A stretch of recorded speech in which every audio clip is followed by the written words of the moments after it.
अभी मैं एक चैनल को इंटरव्यू दे रहा था तो मुझसे कहा गया कि इमरान साहब अकलियतों के घरों के सामने बुलडोजर खड़े हैं, ट्रेनों में उनको लिंच करने की कोशिशें की जा रही हैं, आप क्या कहेंगे, आप कैसा हिंदुस्तान देखते हैं। तब मैंने उनसे एक बात कही थी कि मैं आने वाले 10 सालों बाद एक ऐसा हिंदुस्तान देखता हूं जो इतना खूबसूरत होगा, इतना खूबसूरत होगा कि हर मजलूम अपने हक के लिए अपनी सदाएं खुद बुलंद करेगा, क्योंकि ये दौर ऐसा दौर है जो इंसानों को सिखा रहा है कि जीना कैसे है। ये जो घरों को तोड़ने की साजिशें हैं, इस लड़ाई को लड़ने के लिए आपको तरीके बदलने पड़ेंगे। वो और होंगे जो मैखाने में जाके पीते हैं, हम जहां पीते हैं मैखाना बना लेते हैं। हम जिस मिट्टी में पैदा हुए हैं वही मिट्टी हिंदुस्तान है, हम जिस गांव में पैदा हुए हैं वही भारत है। कभी शाहिद ने शेर कहा कि जो भी मिलता है उसी को देखने लगता हूं मैं, क्या करूं मजबूरियां हैं, गांव से आया हूं मैं तेरे साहिल पे आया था कि देखूं तेरा ज़र्फ, ऐ समंदर किसने तुझसे कह दिया प्यासा हूं मैं। हम गांव की मिट्टी से आए हुए लोग हैं। अभी मैं एक चैनल को इंटरव्यू दे रहा था तो मुझसे कहा गया कि इमरान साहब अकलियतों के घरों के सामने बुलडोजर खड़े हैं, ट्रेनों में उनको लिंच करने की कोशिशें की जा रही हैं, आप क्या कहेंगे, आप कैसा हिंदुस्तान देखते हैं। तब मैंने उनसे एक बात कही थी कि मैं आने वाले 10 सालों बाद एक ऐसा हिंदुस्तान देखता हूं जो इतना खूबसूरत होगा, इतना खूबसूरत होगा कि हर मजलूम अपने हक के लिए अपनी सदाएं खुद बुलंद करेगा, क्योंकि ये दौर ऐसा दौर है जो इंसानों को सिखा रहा है कि जीना कैसे है, इस समाज में बने कैसे रहना है।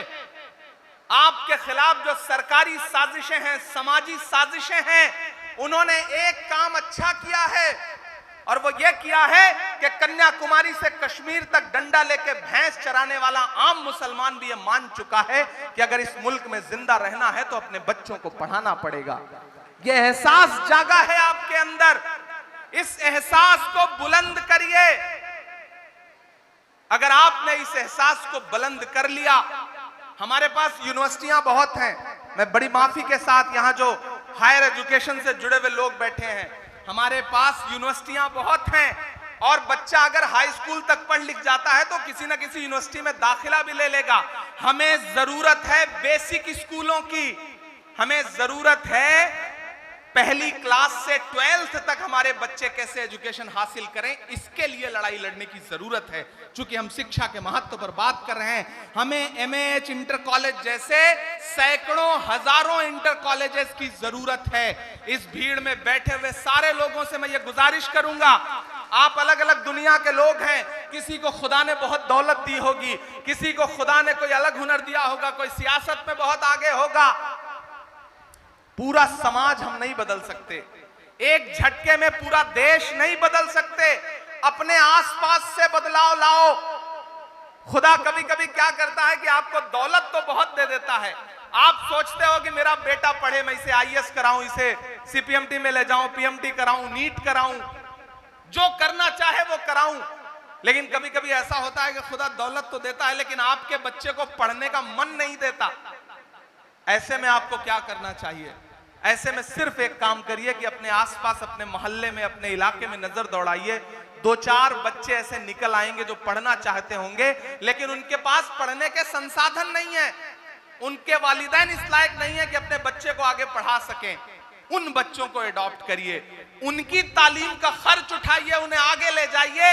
यह सबसे बड़ा कंट्रीब्यूशन होगा आपका सोसाइटी के लिए। समाज ऐसे ही सुधरता है, समाज ऐसे ही आगे बढ़ता है। हर एक उम्मीद को, हर एक,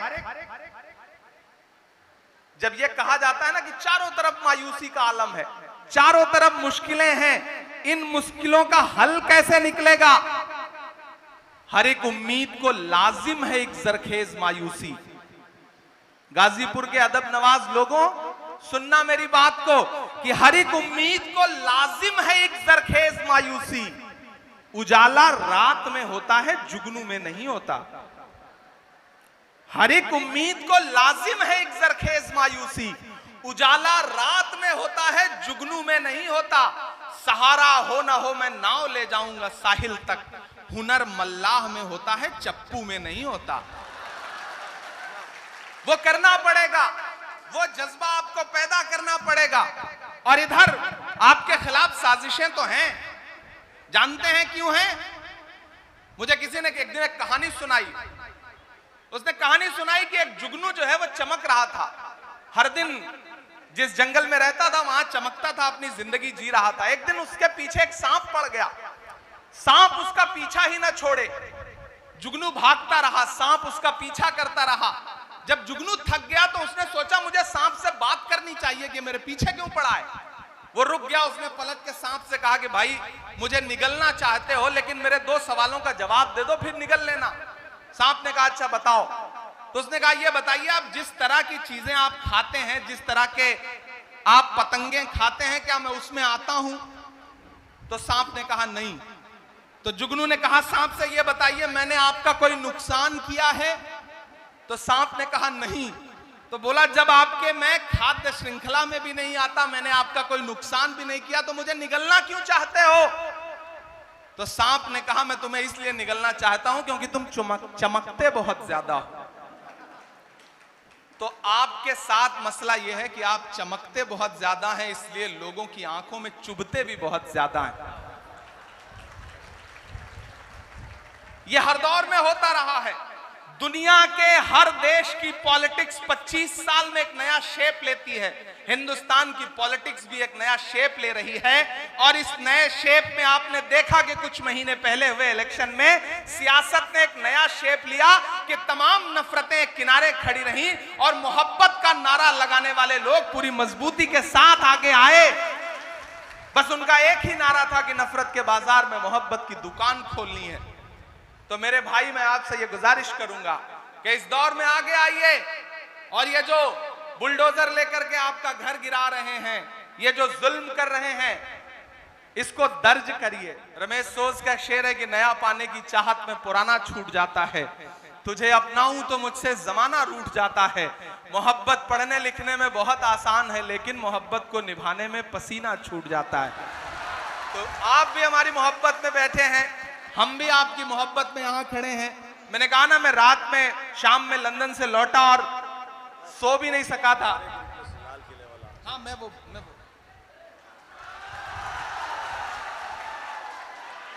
गाजीपुर का आदमी भी, उसे सारे हुनर आते हैं। वो एक माला पहनाने आता है, माइक पर खड़े आदमी को लगता है कि माला पहनाने आया है, लेकिन नहीं, वो एक नज्म की फरमाइश लेके आते हैं, माला पहनाते हैं और कहते हैं माला हमने पहनाई है, अब इसके एवज में आपको एक नज्म पढ़नी पड़ेगी। ये गाजीपुरी कर सकता है साहब। यहाँ का आदमी अपने आप में कमाल है। वो मैं एक दिन दिल्ली रेलवे स्टेशन में ट्रेन से उतरा, मेरे साथ मेरे एक दोस्त थे गाजीपुर के, वो खालिद अमीर साहब नहीं थे, दूसरे कोई थे। जब मैं उतरा तो बाहर भिखारी घूम रहा था, वो दौड़ करके आया, उसने कहा साहब 5 दिन से कुछ खाया नहीं है, खाने के लिए दे दीजिए। तो जो हमारे साथी थे उन्होंने अपनी जेब से 500 का नोट निकाला और उस भिखारी से कहा कि तुम्हारे पास फुटकर है, चेंज है? तो उसने कहा साहब हाँ। उसने अपनी जेब से तुरंत 400 रुपए के 100 के 4 नोट निकाले, बोले साहब चेंज है? तो उसका 400 देख करके गाजीपुर के भाई साहब ने उससे कहा कि जब तुम्हारे पास पैसा है तो जाओ उसी से कुछ खा लो, हमें देने की क्या जरूरत है। फिर अपना 500 पलट के जेब में रख लिया। ये हुनर गाजीपुर को आता है, अल्हम्दुलिल्लाह। अल्लाह सलामत रखे। आप अपने लिए एक बार जोरदार ताली बजाएं। और मेरा मानना है,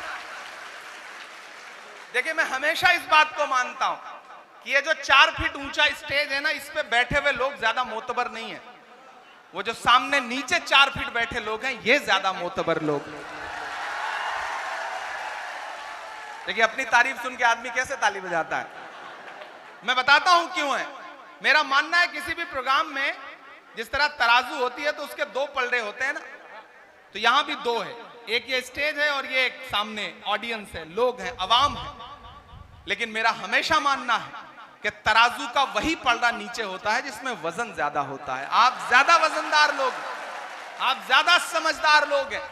आप पिछले 5 घंटे से 4 घंटे से पसीने में, गर्मी में, परेशानी में बैठे हैं, लेकिन मैं आपकी मोहब्बत को सलाम करूंगा। और मैं बहुत दिन बाद किसी स्कूल के प्रोग्राम में आया हूं, वरना हर शाम किसी मुशायरे में रात के 12 बजे 11 बजे पहुंचना, मुशायरे सुनाना और वापस चले जाना, या फिर किसी पॉलिटिकल प्रोग्राम में पहुंचना तो तकरीर करना और वापस चले जाना। लेकिन बहुत दिनों बाद एक ऐसी महफिल सजी है जिसमें मुझे बच्चों से मिलने का मौका मिल रहा है, उनकी तकरीरें या उनकी नज़में सुनने का मौका मिल रहा है। और जिन दोनों बच्चों ने मेरी नज़में सुनाई मदरसे की और लाल किला की, मैं उन दोनों बच्चों को मुबारकबाद दूंगा कि आप बहुत अच्छा पढ़ रहे थे। और एक बात यहां मौजूद हर तलबा से, हर स्टूडेंट से कहना चाहता हूं, अगर इमरान प्रतापगढ़ी जैसा कोई आदमी इस देश की पार्लियामेंट में पहुंच सकता है तो यहां मौजूद कोई भी बच्चा देश की पार्लियामेंट में पहुंच सकता है। मैं आपसे ज्यादा गांव से आया हूं, 12 किलोमीटर साइकिल चला करके रोज स्कूल जाया करता था अपने हाई स्कूल तक की पढ़ाई के लिए। तो अपने अंदर के हुनर को पहचानिए, उसे बड़ा बनाइए, वो किसी भी फील्ड का हो, और अपनी मंजिलें तय करिए, अपनी लड़ाई तय करिए। सामाजिक न्याय के खिलाफ लड़ने वाले लोगों ने अपने हथियार बदल दिए हैं, तौर तरीके बदल दिए हैं, तो सामाजिक न्याय की लड़ाई लड़ने वालों को भी अपने तौर तरीके बदलने पड़ेंगे। अगर आपको लगता है कि पुराने भाषणों से, पुरानी तकरीरों से काम चल जाएगा तो नहीं चलेगा।